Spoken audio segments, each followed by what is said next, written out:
रंग मैनू तेरे नाम दा चढ़िया अज मैनू मस्ती छाई हुई है। ओ रंग मैनू तेरे नाम दा चढ़िया अज मैनू मस्ती छाई हुई है। रंग मैनू तेरे नाम दा चढ़िया अज मैनू मस्ती छाई हुई है। रंग मैनू तेरे नाम दा चढ़िया अज मैनू मस्ती छाई हुई है।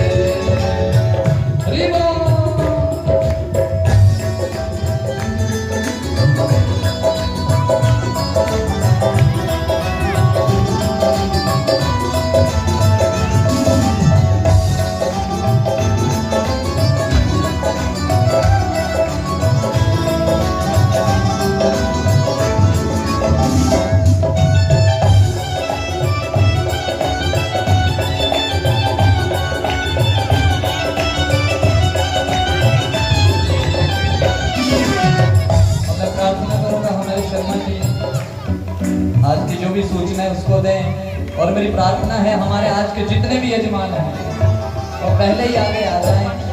जब तक ये सूचना देंगे तब तक आप ऊपर आके यहाँ से प्रसाद ले लें। जितने भी आज के यजमान हैं उनसे मेरा निवेदन है कि ऊपर आ जाए वो।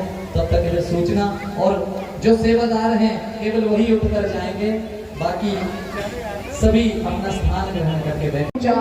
49 प्रकार की वायु है और वही वायु जो है ध्यान देना, उन्हीं वायु में से एक वायु ऐसी है जो किसी आदमी के ऊपर आ जाती है।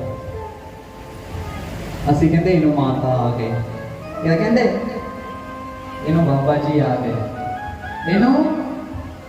तो साइंस ने इस बात का अभी पता किया, लेकिन हमारे शास्त्रों ने इस बात का पहले ही पता कर दिया कि वो जो माता आती है वो उन 49 प्रकार की हवा में से एक हवा उनको आती है जिस हवा में वो सब अपने शुद्ध भूल जाते हैं।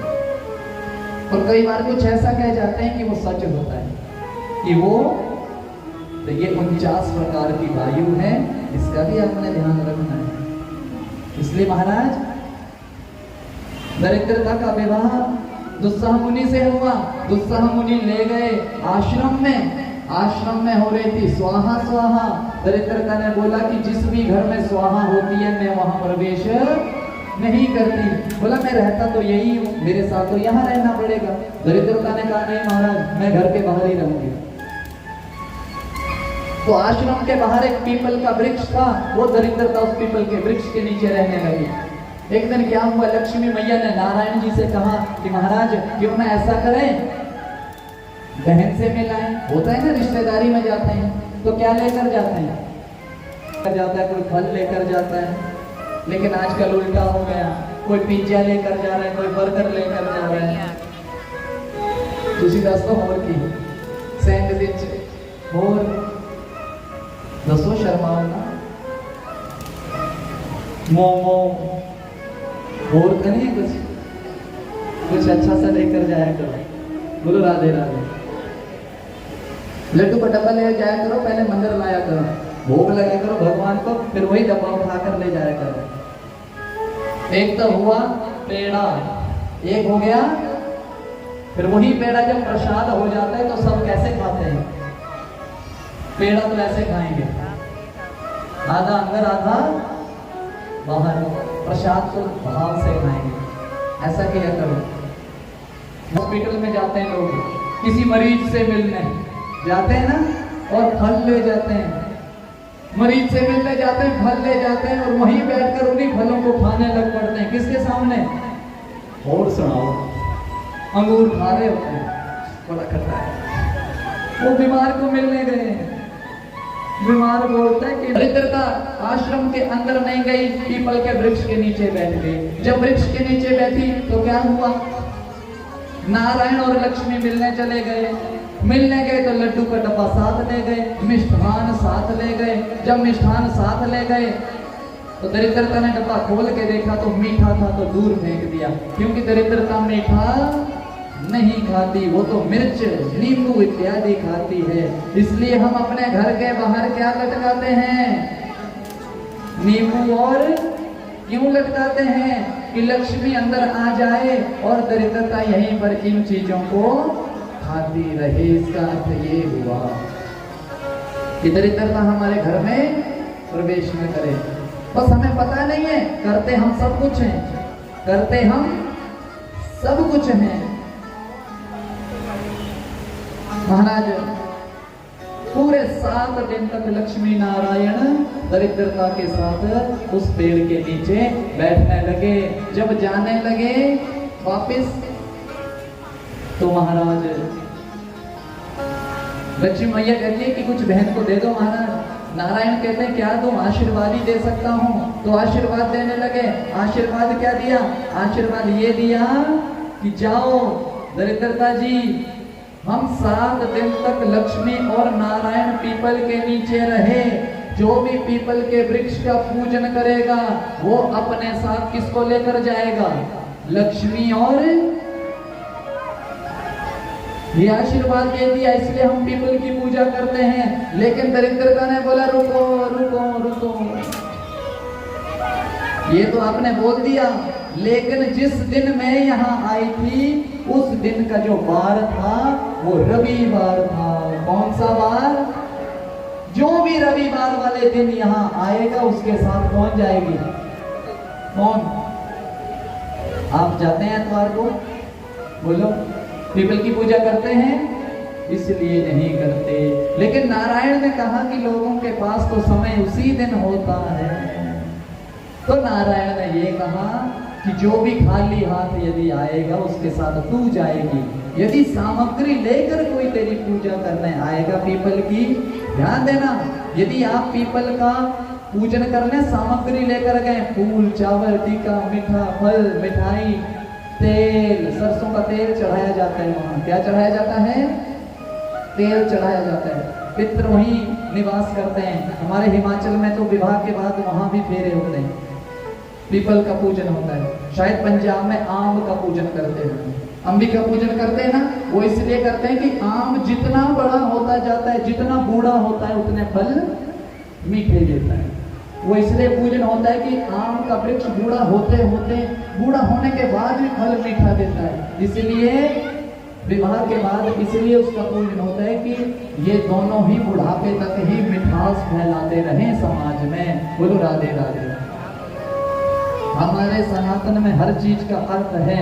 समझना है तो ठीक है, नहीं समझना है तो जो मर्जी करो, फिर उसे हम समझा ही नहीं सकते। बोलो राधे राधे, जोर से बोलो राधे राधे। महाराज सांदीपनि मुनि के यहाँ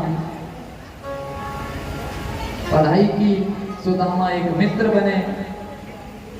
तो उसके उपरांत महाराज जब कंस को मार दिया, अस्थि और प्राप्ति जरासंध की पुत्रियां, जरासंध ने क्या किया महाराज? जरासंध ने क्या किया? युद्ध कर दिया, आक्रमण कर दिया। जब भी आक्रमण करते भगवान क्या करते? उसकी सेना को मारते, उसे फिर भेज देते। ऐसे करते करते जरासंध ने 17 बार आक्रमण किया। कितनी बार? एक बार तो पूछ ही लिया बलराम जी ने कि बोला इसे मार क्यों नहीं देता? भगवान कहते हैं कि इसे मारने से अच्छा जब ये जाता है तो और दुष्टों को इकट्ठा करता है। मेरा भाव ये है कि जब तक इसको जीवित रखेंगे ये सभी दुष्टों को ले आएगा और मैं उन्हें मारता रहूंगा। जब पूरी सफाई हो जाएगी तो फिर इसे भी मार देंगे। लेकिन 17 बार आक्रमण किया, 17 के 17 बार हार गए, हरा दिया भगवान ने, सभी दुष्टों को मार दिया। 17वीं बार उसने काल यवन नाम का अपना मित्र साथ कर लिया भगवान को मारने के लिए। 18वीं बार उसने ब्राह्मणों को बुला लिया कि मेरे लिए एक यज्ञ रखो, ऐसा यज्ञ रखो कि जिससे मैं जीत जाऊं। 18वीं बार जब भगवान को पता लगा कि उसने हजारों ब्राह्मण एकत्रित किए हैं, यदि इस बार भी इसे हरा दिया तो सभी ब्राह्मणों को ये दुष्ट मार देगा। और भगवान ब्राह्मणों का अहित कभी नहीं चाहते, ब्राह्मणों से बड़ा प्रेम करते हैं, बड़ा ज्यादा प्रेम करते हैं ब्राह्मणों से। इसलिए हम ब्राह्मणों को नमस्कार करते हैं। इसलिए भगवान की पूजा के बाद हम किसकी पूजा करते हैं? ब्राह्मण की पूजा करते हैं। महाराज 18वीं बार आई, भगवान ने बोला कि भागो अब महाराज। तो भगवान रण छोड़कर भागने लगे। बलराम बोलने लगे महाराज लोग क्या कहेंगे? बोला लोग तो कहते रहेंगे, लोगों का काम है, आप अपना काम करो। बोला बाकी मथुरा वाले? बोला मैंने उनकी व्यवस्था कर दी है, एक मथुरा पूरी तैयार कर दी है। क्या कर दिया तैयार? ये व्यवस्था कर दी है, चिंता मत करो, अब भागो। भगवान जब भागे तो उनका एक नाम पड़ गया, बोले रण छोड़ भगवान की। काल यवन पीछे दौड़ने लगा। काल यवन ने भगवान की पीठ देखी। क्या देखी? और भगवान की पीठ पे अधर्म वास करता है। इसलिए आरती के बाद हमारे शर्मा जी भी बोलते हैं कि जब भी आप फेरी लेंगे तो पीछे हाथ नहीं, दूर से प्रणाम करो। इसलिए भगवान के पीठ के पीछे जाकर कभी भी माथा नहीं टेकना है। आप धर्म लेने आते हैं या अधर्म? आजकल तो मैंने देखा है कई तो बोल भी नहीं सकता क्या करते हैं, जब डाल डाल के मिलते हैं पीछे जय हो, पीछे आगे देखते नहीं भगवान, पीछे माथा देखते, पीछे प्रणाम करके चुपचाप चले जाया करो। परिक्रमा हमेशा मौन होती है। और भगवान की परिक्रमाएं जो है 4 होती हैं। कितनी? 4 परिक्रमाएं किया करो। परिक्रमा जो है साइंस कहती है कि जो देखो परिक्रमा आप ऐसे करते हैं या ऐसे, इधर से करते हैं ना, तो पॉजिटिविटी भगवान के मंदिर में हमेशा ऐसे चलती है। तो आप जब ऐसे जाते हैं तो वो किसके अंदर आ रही होती है? इसलिए परिक्रमा बड़ी जरूरी है। सारी पॉजिटिविटी आपके अंदर आती है।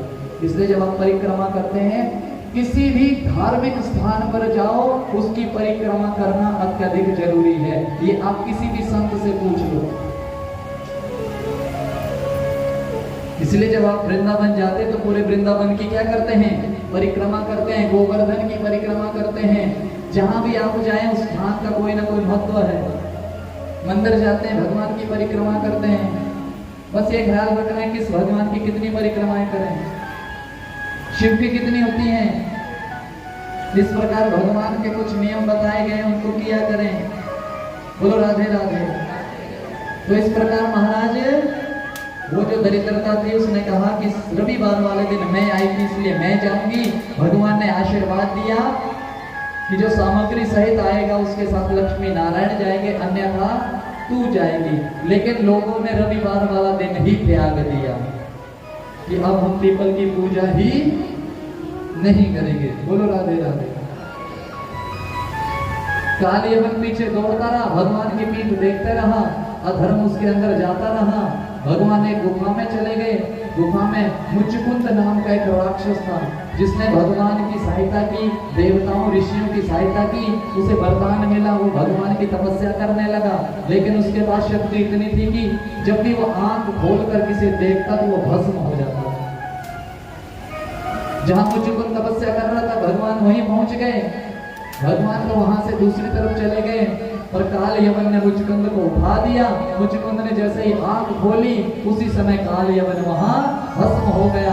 उसी समय जरासंध ने सोचा कि भगवान तो रण छोड़कर भाग गया, भाग तो रहा है, एक काम करो पूरी मथुरा में आग लगा दो। उसने आग लगा दी। जब आग लगाई, भगवान ने तो व्यवस्था पहले कर दी थी।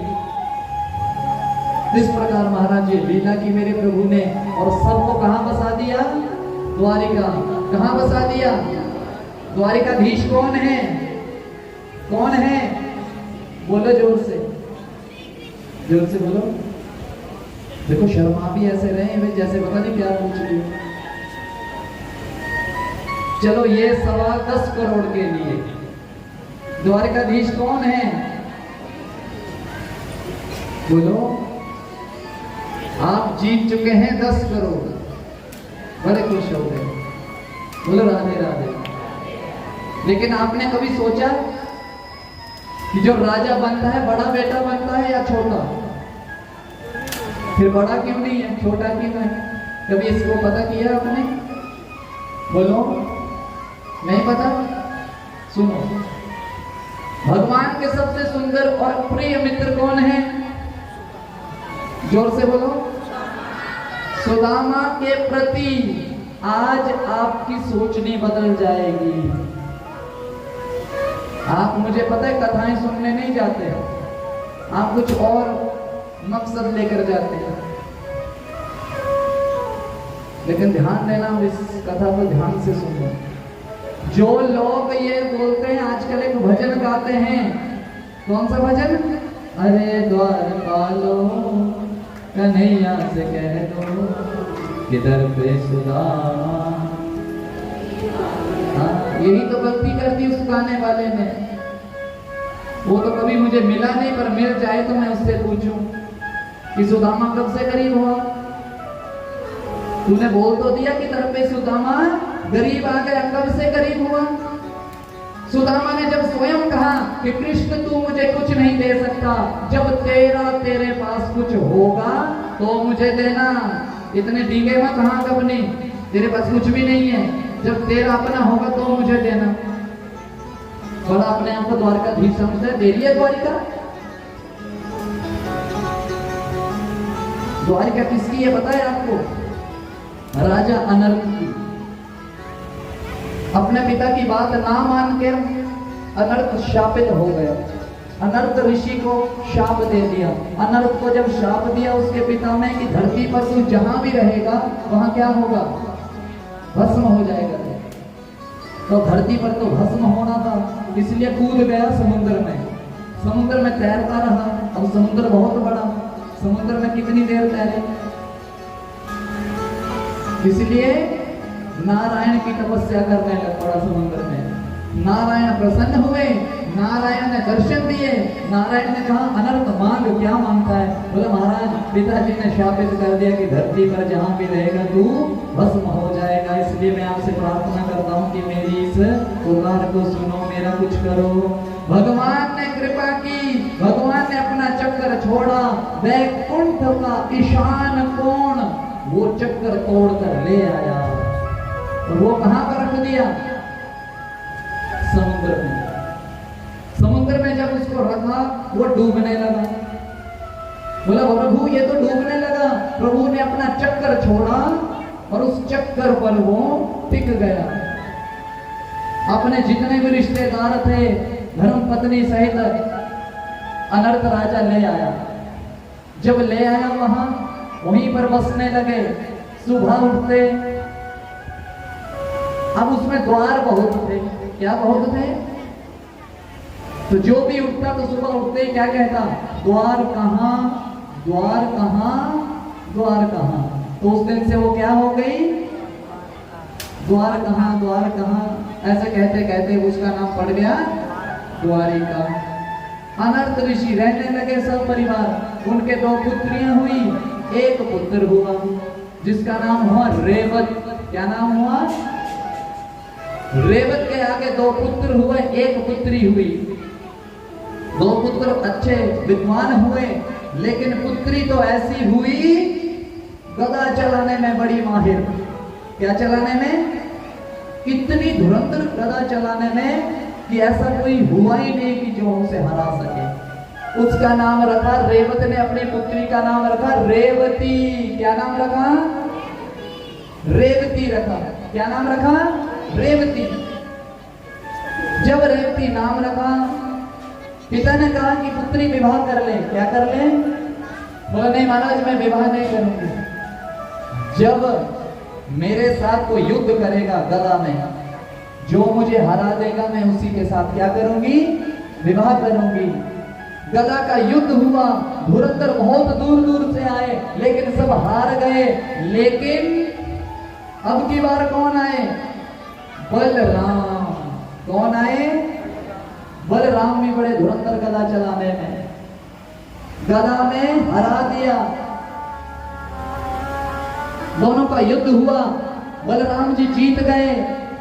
जब बलराम जी जीते तो रेवती का विवाह किसके साथ हुआ? किसके साथ? तो ध्यान देना, जब रेवती का विवाह बलराम जी के साथ हुआ तो पिता ने बोला कि मैं अपनी बेटी को क्या दूं? तो उसने अपनी बेटी के लिए संकल्प में क्या दे दी? क्या दे दी? द्वारिका दे दी। तो द्वारिका के राजा कौन हो गए? बलराम। कौन हो गए? बोलो राधे राधे। जब बलराम जी की द्वारिका हो गई, उसी समय अब कथा आने वाली है। अब कथा आने वाली है। भगवान किसका हाथ पकड़ के ले आए? किसका? रुक्मिणी का। तो जब घर ले आए तो द्वारिका में भगवान का विवाह हुआ। तो वर पक्ष से तो सब थे, कन्या पक्ष में कोई नहीं था। तो बलराम जी और रेवती ने कन्या पक्ष में जाकर के किसका पूजन करवाया? लड़की की तरफ हो गए। जब लड़की का गोत्र दान हो गया तो उस दान में रेवती ने कहा बलराम जी को कि क्या दे कन्या को? तो क्या दे दी उन्होंने? तो बलराम और रेवती ने सारी द्वारिका उस समय रुक्मिणी और कृष्ण को दे दी। इसलिए कृष्ण क्या हो गए? क्या हो गए?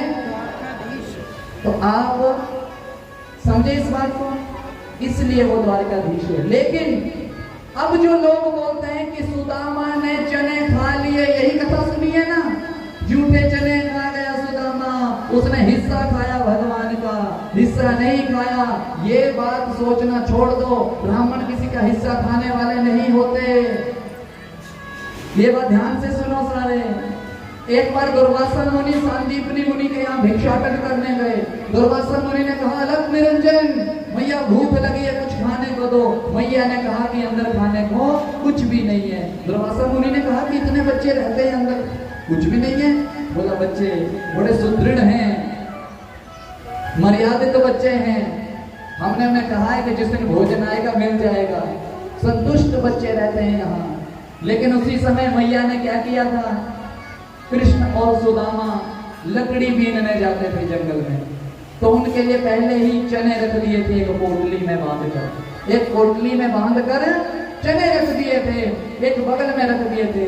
दुर्वासा मुनि को बड़ा बुरा लगा कि इतना बड़ा आश्रम देखो, बच्चे भी भूखे हैं, मैं कहाँ मांगने आ गया, प्रभु इन पर कृपा करें। दुर्वासा मुनि वहां से आगे चले गए। भूख तो लगी थी, लेकिन दिमाग फड़का, इतना बड़ा आश्रम और कुछ भी नहीं है अंदर, ऐसा नहीं हो सकता। दुर्वासा मुनि ने ध्यान लगाया तो पूरे आश्रम को देखा तो सच में कुछ नहीं, लेकिन एक कोने में नजर पड़ी। तो वहां पर क्या था? पोटली में। दुर्वासा मुनि क्रोधित तो बहुत होते थे। वापस आए, दरवाजा खटखटाया। जी महाराज। दुर्वासा मुनि क्रोध से बोलने लगे, अरे मैया तूने झूठ क्यों बोला? अंदर चने तो थे, फिर तूने झूठ क्यों बोला? बोला महाराज क्षमा करें, ये चने कृष्ण और सुदामा के लिए रखे थे, ये पहले ही मैंने निर्धारित कर दिया था, अर्थात उनको छोड़ दिए थे, इसलिए मैंने आपको नहीं दिए। भगवान दुर्वासा को क्रोध आया और मैया को उसी समय शापित कर दिया, अर्थात उन चनों को शापित कर दिया। बोला रे मैया, इन चनों को जो भी खाएगा, एक चना भी खा लेगा, वो इतना दरिद्र हो जाएगा, महादरिद्री हो जाएगा। ये शाप जो है सुदामा ने एक कोने में बैठकर सुन लिया और सुदामा ने मन में ये धारण कर लिया कि मुझे दरिद्री होना मंजूर है, लेकिन मैं अपने मित्र को कभी दरिद्री नहीं बना सकता। इसलिए वो चने अकेले ही खा गया। और जब भगवान ने पूछा कि कड़कड़ क्या कर रहे हैं, तो कहने लगा कि ठंड लग रही है, दांत कड़कड़ कर रहे हैं। तो भगवान ने भी कह दिया जाइए ऐसे ही कड़कड़ करते रहे। तो इन कथाओं को सुना करो, ऐसे ही मत कह दिया करो।